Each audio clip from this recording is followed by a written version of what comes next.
Hello, and welcome back for Season 3, Episode 12 of Uncanny Oddities from around the world. Tonight, we will be talking about the Mandela effect, CERN, the boson Higgs particle, and everything else that relates to CERN, including a few conspiracy theories. We already have James, our good friend Old 8 Gauge, here in the chat tonight. Good to see you. Good to see you. So, first, I guess we should talk about, what is CERN, essentially? Well, it is, long story short, not to get too technical here, but long story short, they basically invented this thing called a Large Hadron Collider. And what it does is it takes particles and it basically, like an electron and a proton and neutrons, particles. And what it does is it shoots them really high speeds in the circular device, and they crash into each other. And when they crash into each other, it releases massive amounts of energy, because what they're trying to do is they are basically trying to figure out what was the Big Bang, what caused the Big Bang. Why did that happen? And unfortunately, I think they're trying to recreate it, but maybe on a smaller scale, on a much smaller scale. But they're trying to essentially figure out exactly how to recreate the Big Bang. And through some of their research, they discovered something called the boson Higgs particle, which some people refer to as the God particle, because it is even smaller than, neutrons, electrons, protons. It's even smaller than the atom, which we previously considered the building block of life. So the boson Higgs particle is very important in terms of science and CERN. And that's kind of what they're trying to do, is by shoving all these particles together at high speeds, they're trying to study that energy and see if they can find new particles that have never been produced before. James said, God said, let there be light. There is the Big Bang.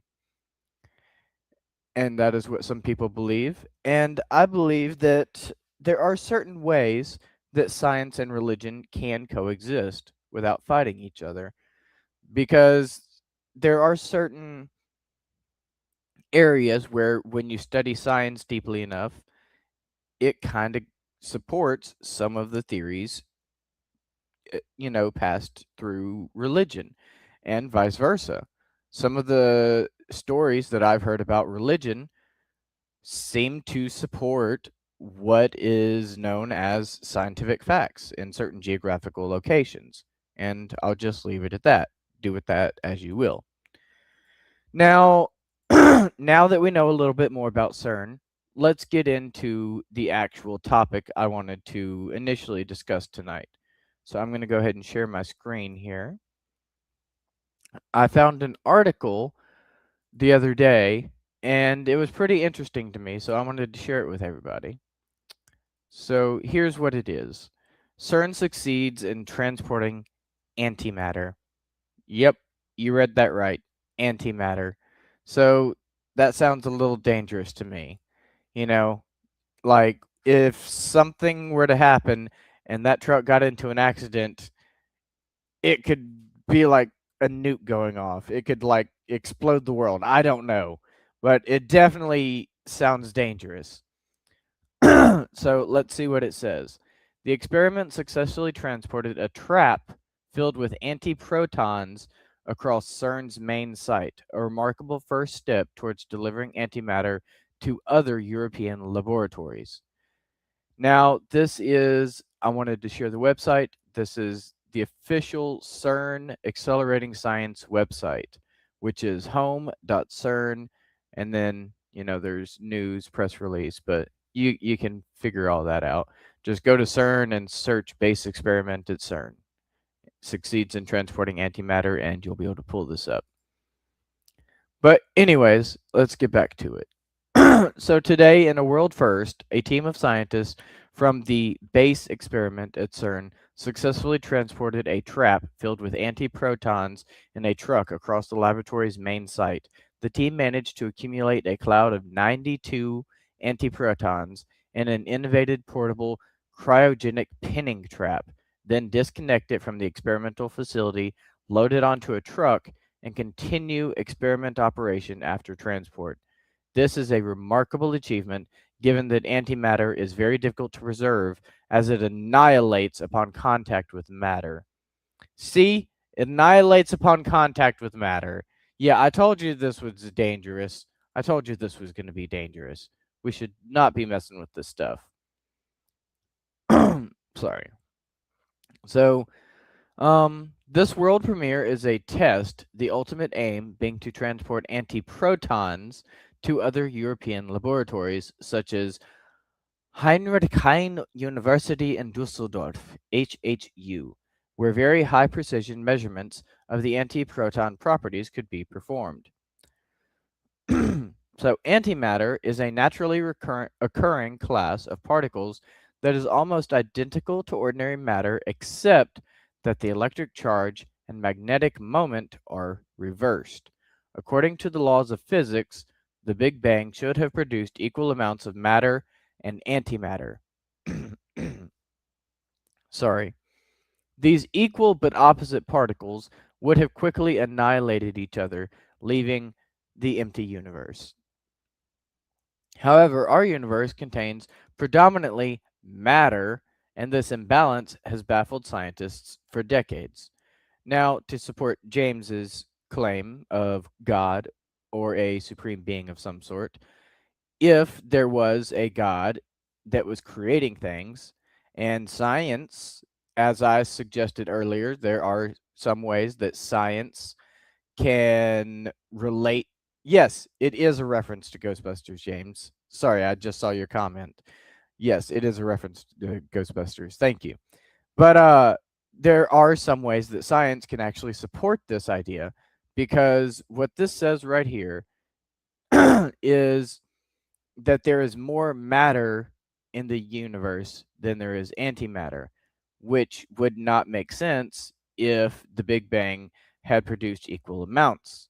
However, because it contains predominantly matter, if God was creating things and science says anything that has mass and takes up space quantifies as matter, and science says matter can be neither created nor destroyed.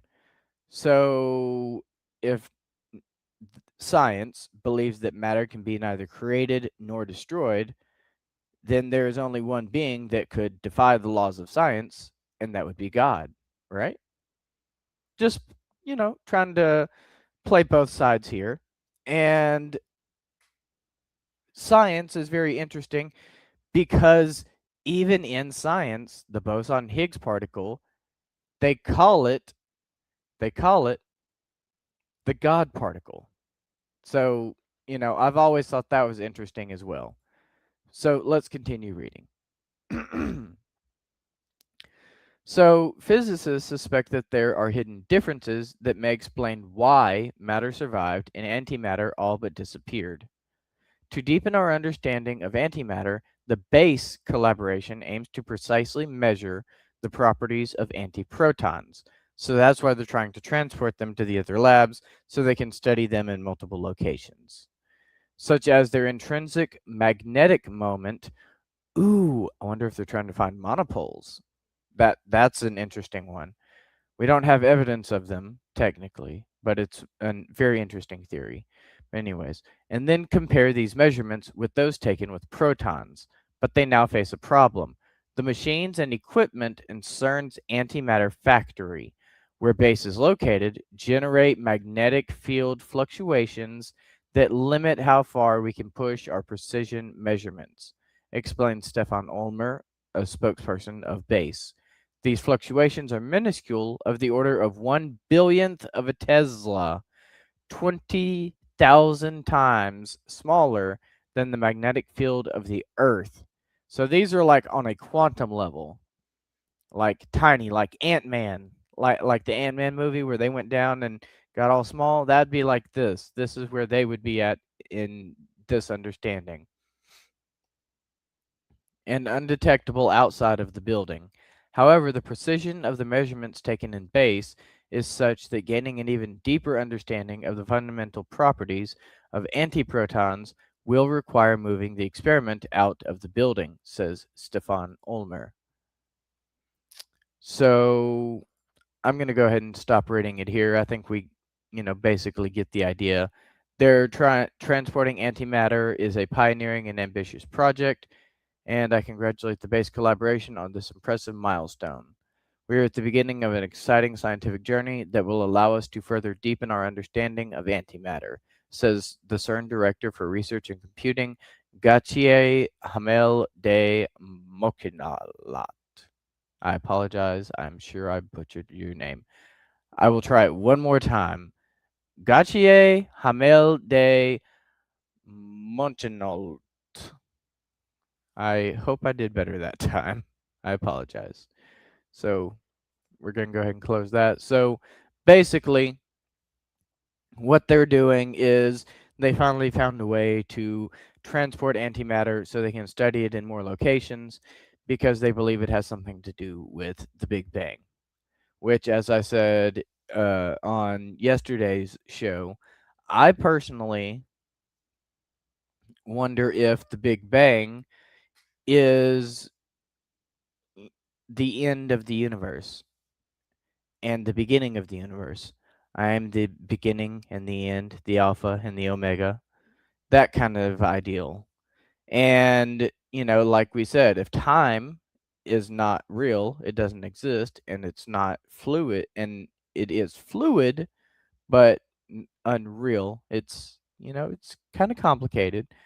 But if that's all true, then that would mean the end and the beginning could potentially exist at the same time, quote unquote. So I always thought that was pretty interesting. And then for the other segment that we're going to be doing tonight, I wanted to talk once again about the Mandela effect. Now, let's do a little funny thing here. Let's do some fun stuff, okay? I went to Reddit and I found a really fun a really fun little theory here.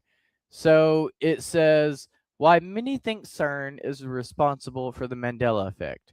Now I think this one's a little silly, so that's I'm sharing this one. Not trying to make fun of this person, I apologize, but I thought this was an interesting way of looking at things. Let's put it that way. So they shared a video to a YouTube page at CERN, but it has some music in it, and I didn't want to get us in trouble, so I'm not going to be sharing that video. But if you wanted to go look it up on your own, it is called We Are Happy at CERN. It is on their official channel, US LHC, and was made in 2014 through 2015 when most of the major Emmys hit the scene. Now, here's what this person on Reddit is writing. They say at the 2-minute and 31-second mark, after some Shiva dancing, after some Shiva is dancing, like the goddess, okay? It says an animation of a simulation showing some particles escaping the collision chamber and a demonstration of how they can measure the Higgs field with two ladies dancing in front of some kind of screen. So before we go any further, demonstration of how they can measure the Higgs field and a simulation showing some particles escaping the collision chamber. That's the part that stood out to me. Now that part I do find interesting. Regardless of the, dancing Shiva ladies and, all that stuff, however you want to, interpret that. This part right here did really stand out to me because it says something about particles escaping the collision chamber. So it sounds to me like that would be a very big alert. That would be some sort of very big deal or some very big issue if something that powerful was escaping the chamber and it could definitely cause some, dangerous stuff to start happening in the space-time continuum. Yeah, sounding like a science fiction movie now, aren't we? But anyways, um, and then it says there's a scientist with long gray hair and a beard with a black shirt with some kind of equation on it, and he's sitting in a room with at least 85,000 pieces of paper. I don't know how they know it's 85,000 pieces of paper. I guess they counted it. No, I think they probably just made up some, random, very large number, if not way more, stacked up in piles all around him in his office. The printer right behind him has been very busy, to say the least. He is wearing a cryptic set of signs he fashioned with white and orange pieces of construction paper and some string. The sign on top says Bond Number 1, who was played by Barry Nelson.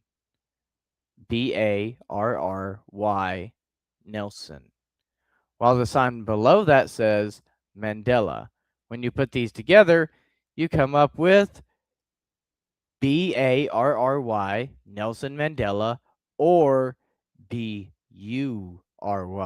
Nelson Mandela. This is them just laughing at us and almost blatantly saying they know about or have caused the Mandela effect phenomenon, which is real. And I'm just going to stop it there because I'm just going to. But if anyone is interested to try to find this on their own, it is on the Mandela Effect Reddit. It looks like the official Mandela Effect Reddit, if I'm understand. Yeah. And the user who uploaded this was Germanon-Rex. So I just thought that was an interesting little theory that I would share with everybody. Now, getting back to the Mandela effect. What is the Mandela effect? For the 3 people that still don't know. The phenomenon was named by paranormal researcher Fiona Broome, Broome. She wrongly recalled Nelson Mandela dying in the 1980s. She said that she could remember news coverage of his funeral, even though he later became the president of South Africa and passed away in 2013. After she found others who misremembered the same thing, she began studying the phenomena of collective false memory. Thus, the Mandela effect was born. Now, let's stop there for a second. I understand what people say, that you're just having a false memory. You think back and, the human mind is fuzzy. It can make things up or it can misremember stuff. Okay, I can accept that. I can. But you know what I can't accept? And it's your very argument that makes it impossible to accept. Your very argument is so paradoxical when you think about how it relates to the Mandela effect, because your entire argument sits on the sake of humans having a poor memory, a bad memory, or a false memory. Okay? But here's the thing. If your brain was truly creating a false memory that never happened, then can anyone care to explain to me how thousands or hundreds of thousands of people could have the exact same false memory in the exact same way at the exact same time about the exact same thing? That just doesn't click for me. There's something more to it. James is getting tired. Thank you for coming to hang out with us, James. We will see you next time. I'm just kind of ranting away on this episode, seeing how, seeing where we can go with it. But thank you for coming to hang out, and I will definitely see you next time, James. Have a good night. So that's what I'm getting at, though, with the Mandela effect is it's just too convenient. How could that many people misremember the exact same thing in the exact same way if it was completely false? Because if it was a completely false memory, how could even two people remember it the exact same way? Because no two people have the exact same brain. So, one person over here, they might have a memory of a kitty cat, like a kitten, flying an airplane into a building. And this person over here might have a memory of a dog flying an airplane into a building. And in reality, there was no building, there was no airplane. But they didn't have the same false memory. There were different details. This one was a cat, this one was a dog, for example, whatever. And that's what I find so interesting about it, is that they insist that it's a false memory, but I can't understand how they can argue that people have bad memories or false memories, but hundreds, if not hundreds of thousands of people have the same false memory. That's the part that doesn't sit right with me. I could even accept that they have false memories, but in my mind, even if that was the answer, they would all have different false memories. They wouldn't have the same false memory. And here's another one, because this is actually one of the most popular ones, is the one with Darth Vader. Come on, you all know Darth Vader, right? Luke, I am your father. But did he really say that? Because here's what they say is he says, however, it's another line that was never said. He says, "No, I am your father," is what they say is the correct line in the movie. But how many of you have ever seen Star Wars? I mean, oh, we got a new comment. Jesse says, "Mind is not local, thoughts have no mass. If gravity is a polar force, then mass, or matter, only has longitudinal effect." I like that. That's very interesting. It almost, if I understand it correctly, it almost sounds like you're suggesting that our thoughts are kind of just floating around out here and they get, you know, all carried around by gravity. That's an interesting thing to think about. I like it. Now, the Star Wars one is very interesting to me in particular because it involves an actor. And we're not just talking like an amateur actor. We're talking like, big actors here, famous actors who have been doing this for, a very long periods of time. And look, I'm not a professional. I'm not claiming to be a professional. I just like to have fun with it, But I was I was in a few high school plays, and we spent like 3 or 4 months, if not longer, memorizing those lines and studying those lines. So as someone who, just an amateur who did a little bit of acting in high school during, 4 years of acting and theater classes in high school, like even just as an amateur, I find it very, very difficult to believe that the actor would misquote or misremember their own line, especially a professional actor who's been doing this for a long time and who constantly interacts with fans who most likely reference that very exact line that everyone claims he is misremembering, because even the actor himself says that he remembers it being, "Luke, I am your father." He even says that himself. So there's just some very interesting, paradoxical issues going on with some of this stuff. It all started with Nelson Mandela's death, as we, briefly mentioned earlier. Now, here's another one. Oh, Shaggy's Adam's apple. That's a tongue twister. Shaggy's Adam's apple. Okay, this is a good one. So this one says, do you remember Shaggy from Scooby Doo with a big Adam's apple?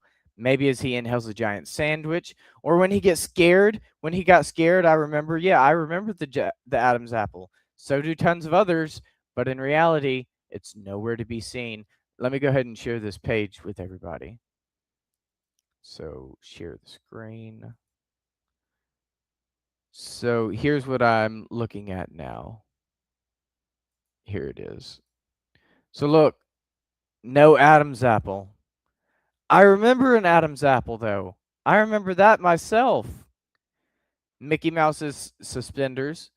Quick, how does Mickey Mouse hold up his pants? Answer, not with suspenders, even if you could swear you remember him wearing them. I swear, I remember Mickey Mouse wearing suspenders. But to be fair, I wasn't alive during that time. So my only reference point is like, Kingdom Hearts is basically my only reference point completely, because I did the timeless, if you played Kingdom Hearts in Kingdom Hearts 2, they had the timeless river uh world. It was literally this exact Mickey Mouse right here. But I think the TV show originally aired in, I think, the 50s maybe, or might have even been the 40s. As you can tell, it was still back when TV was in black and white. Now, here's the next one. Fly, my pretties, fly!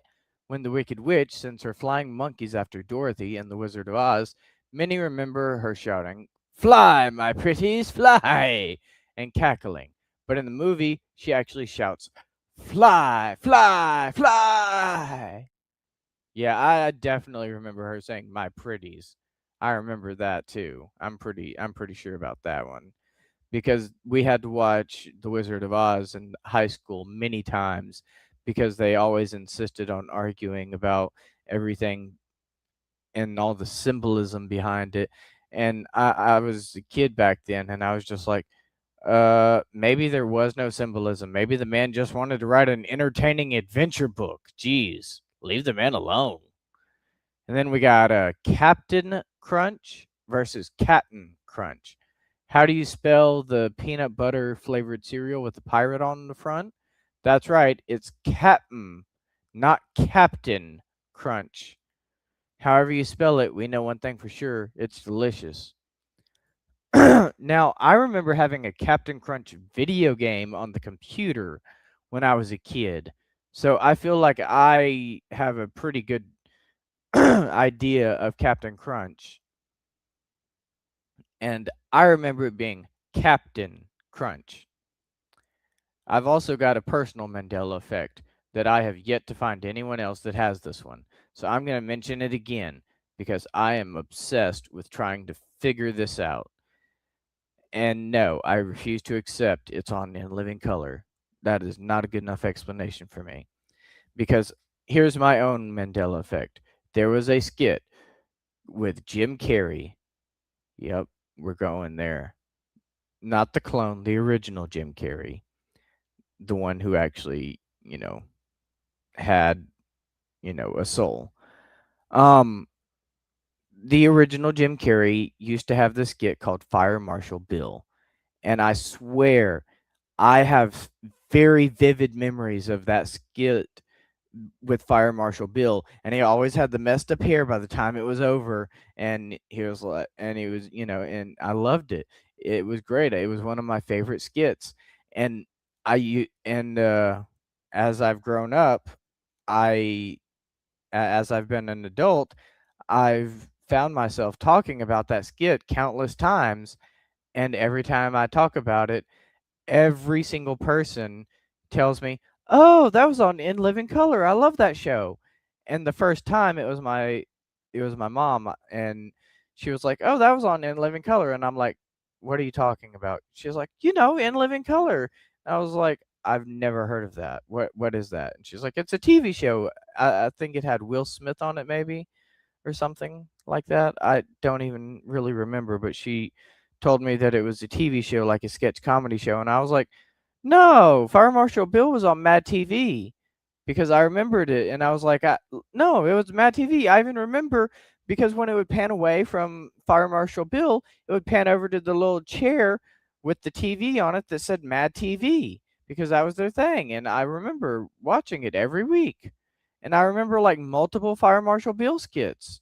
And this was like a long time ago, like before YouTube existed a long time ago. Like I was a little kid. And I was like, I remember all that. And like it's insane to me. Like it's actually crazy to me because I have such vivid memories of that. And then people actually show me clips of Fire Marshal Bill, and I'm like, "Yeah, that's the show I was talking about. That's exactly what I was talking about." And then they show me, the In Living Color, the intro, and other skits from In Living Color, and I'm like, "Yeah, no, what is this? I've never seen this." And I have absolutely no memory of the opening of In Living Color. I have absolutely no memory of any other skit on the entire show, but somehow people insist that Fire Marshal Bill was on In Living Color, and they even have the video evidence to prove it. So, what else can I say? That's my own personal Mandela effect. Jesse says emotion modifies temporal binding. Null emotional states are unbound to material stressors. The manipulation en masse of a population engenders basically altered memory status. That's interesting. So, if I'm sorry if I'm misunderstanding what you're saying. Humans are infinitely hackable.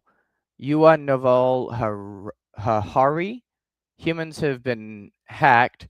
Check Gateway Kids, MK Ultra, Buddhism for the Mechanism, Scale to AAA Games, mobile phones, mass formation psychosis.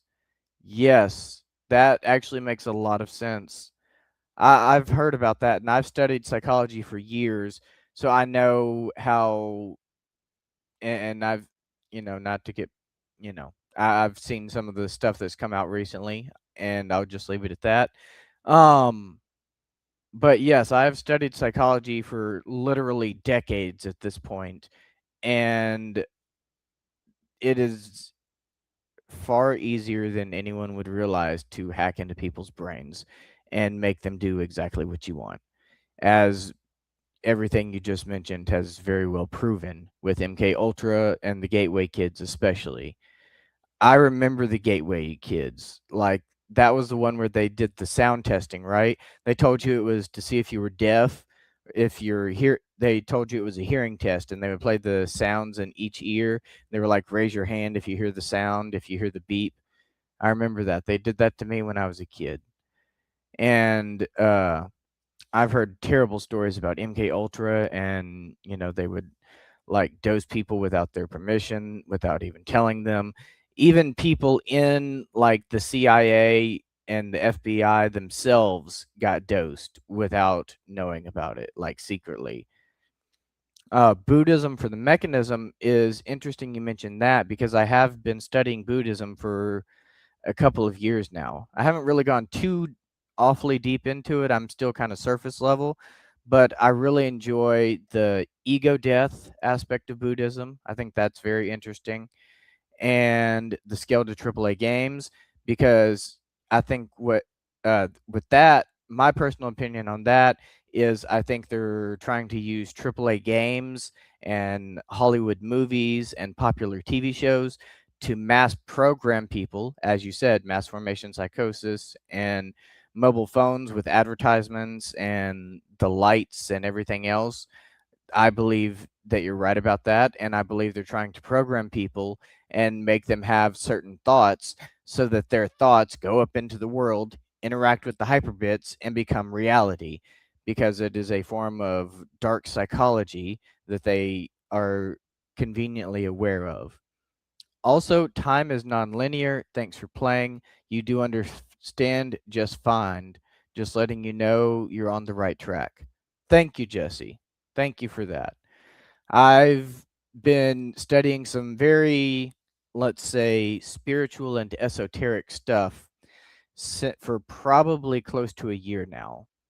Since about May or June of last year, I stumbled across, let's call it a phantom teacher that really opened my eyes to some stuff. And before I lost access to their knowledge, they trained me very well and they taught me how to do some very, very deep research.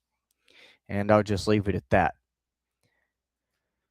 But I find all this stuff very interesting. And I'm glad that you're here with us, Jesse, because it's good to have more people to talk about this stuff with. Because a lot of people just, they take one look and they just accept what the mainstream says. And I believe it's very dangerous to accept. Sorry. And I believe it's very dangerous to just accept the surface level knowledge. I think it's very important that we dig a little bit deeper, whether we believe it or not, because even if we don't believe it, it can still just be an entertaining story, if nothing else, even if we don't believe it. So, next one is Snoopy's tail. What color is Snoopy's tail? Some will tell you it's black, but in reality, it's white with a small black spot on it. I think I remember it being black, but I also didn't watch enough Peanuts or Charlie Brown to really have that stick in my head. So I'm not too sure on this one myself. All right, Tony the Tiger's nose. He has a blue nose, not black. Many people remember the famous Frosted Flakes mascot with a black nose, probably because of the color of his stripes. Honestly, I remember him with both colors on his nose. Not at the same time, but like over the years. Like I feel like he used to have a black nose and then over time it changed to blue later on, but I never really thought of it as a Mandela effect. I just thought it was they changed how they did the advertising. But now they're saying that the black nose never existed at all. Okay, that's interesting. Sinbad never played a genie. I never watched Sinbad, so I don't know, and I never watched Shazam, so I really don't know anything about this other than what it says. But this one they claim is perhaps the most bizarre of all. Several people can attest that they distinctly remember seeing the comedian in a movie called Shazam. Many argue they're confusing this memory with the movie Kazam, starring Shaquille O'Neal as a genie, but who really knows? Not me, because I don't. I didn't really know Sinbad. Oops, I did it again. Headset. Another Mandela effect has to do with Britney Spears' famous music video.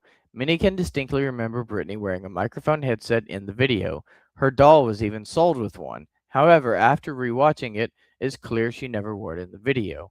So how do we all have a clear image of this? It's likely because she is famous for performing live with a microphone headset and the two are merging in our minds. Personally, I remember her wearing the headset. I feel like I remember the headset from that one. And then we got Jif, not Jiffy. People swear there was a Jiffy peanut butter back in the day, but we speculate they're combining Jif with its competitor Skippy. Now,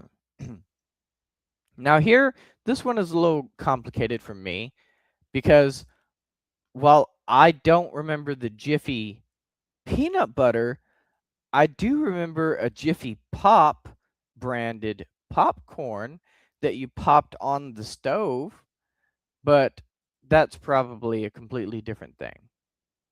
But that's all I remember because I only remember Jif. I do remember that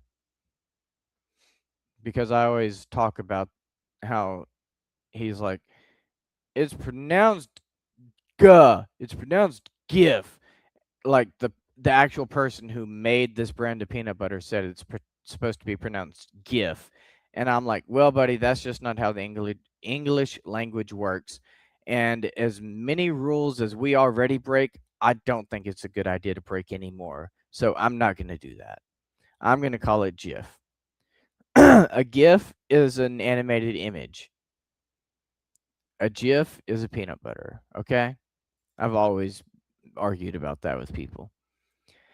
Now, it makes almost zero sense, but yes, the cartoon was spelled as Tunes, Tunes.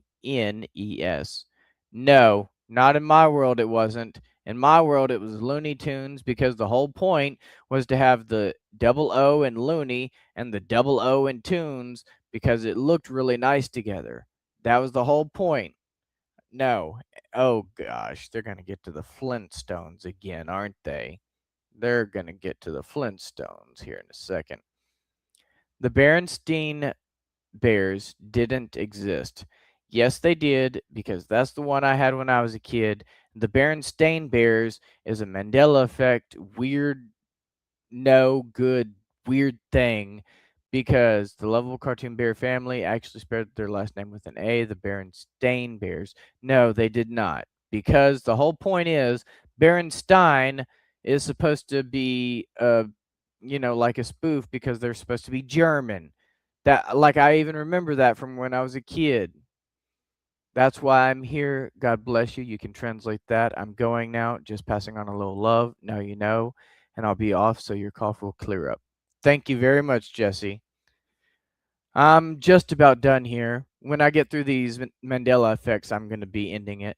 I'm just going through tonight and doing some fun stuff because it's been a while since I looked into the Mandela effect, and it's a very, very interesting topic for me because I like to see which ones I have and which ones I don't.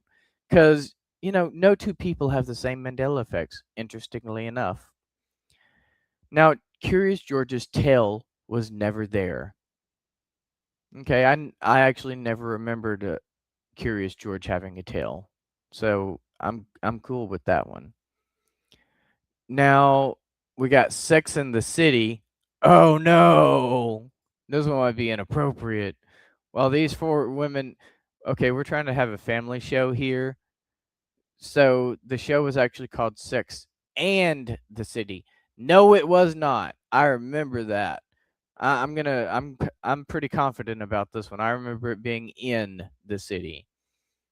And Febreze with two E's. You might use this stuff every day, but be honest, you thought it was Febreze with two E's, didn't you? Yeah, I did, because it was. See, this is one of the ones I'm good at. The Mandela effect for Febreze. I definitely remember it being two E's because it was supposed to be like a breeze, like a wind flowing through the breeze. Oscar Mayer versus Oscar Mayer. Yeah, it was definitely Meyer. I remember that one too. One of the most confounding of all. There's an A in Mayer. Honest to goodness, we thought it was Meyer. I did too, guys. I also thought it was Meyer. Now, looks sketchy, less sketchy than most, but people have been befuddled to see that there's no T in Skechers. If there's no T in Skechers, then how do you get the SKE? Then how do you pronounce it? Sketch. Yeah, there's a T. Listen, Skechers. Yeah, I definitely remember a T in that one. And then we got Fruit Loops. Kellogg had been spelling fruit like that for years, and we only noticed it now. Wowza. No, I remember it being Fruit Loops, or UIT, because I used to eat that when I was a kid.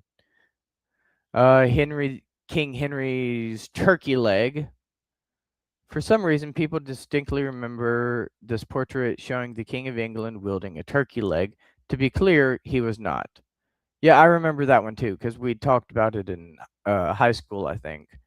I don't remember it very well, but I do vaguely remember it specifically because I thought it was strange that they had a picture, uh, a painting of an old king with a turkey leg, and I thought it was just supposed to be like showing his symbol of power because he could eat and all this stuff and whatever. But you know, I don't get it. I really don't. I do not get it. But I don't hate it. I kind of like it. It's very interesting to me, you know? Um, let's keep going. Let's find the next one. All right? Let's find the next one. All right. So next is the Monopoly Man and his monocle. Oh, we got quite a few left actually. We're only about halfway through. So I think I'll probably end it before we get through the end. I don't know. We'll see how we feel. I don't want to drag it on too long, but you know, the 15-minute episodes, they weren't doing too well, so I wanted to try to make this one a little bit longer, see if people enjoyed it a little bit more. Um, so his monocle, or the fact that he doesn't have one.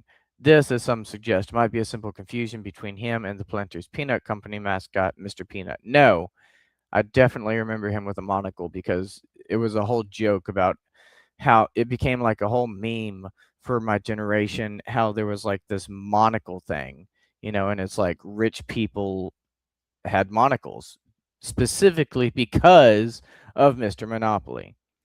Now, Pikachu's tail, though many of us clearly remember the black detailing on the Pokemon character's tail, in reality is just yellow. Nope, I remember the end being black as well because it matched his ears. That was the whole reason they had the end of the tail is black, was specifically because it matched his ears. The hyphen in Kit Kat, crisp wafers. Yeah, there's definitely a hyphen in Kit Kat. There's no There was definitely a hyphen in Kit Kat before. There's not now, but there definitely was before. And the cornucopia and Fruit of the Loom, that's a common one. And I definitely remember it with the cornucopia because that was literally how I learned what a cornucopia was. Literally. And Cheez-Its with the Z on the it's. Yeah, I remember that one too with the extra Z. But no, it's not that. Man, I have a lot of these Mandela effects. Interesting. Double stuff Oreos. If you're trying to tell us there isn't a second F in stuff, our lives have officially been a lie. I'm not too sure about that one, to be honest. Mona Lisa's smile. There are a lot of theories about this one, but so many people have claimed that she used to have a more obvious smile. Yeah, I remember that. I think I remember that. Not positive though. I'm not confident on that one, but yeah, I seem to think I remember that. I think I remember that. Even the big C3PO has a silver leg. No, he doesn't. Even the biggest Star Wars fans in Halloween costumes got it wrong. The robot isn't all gold. He has one silver piece on his right leg. Not true. No, that just looks weird. No. I knew they were going to get to the Flintstones eventually. It has two T's. Let's see. We've been pronouncing it without that first one, so this is really awkward now. That is a lie. That is not true.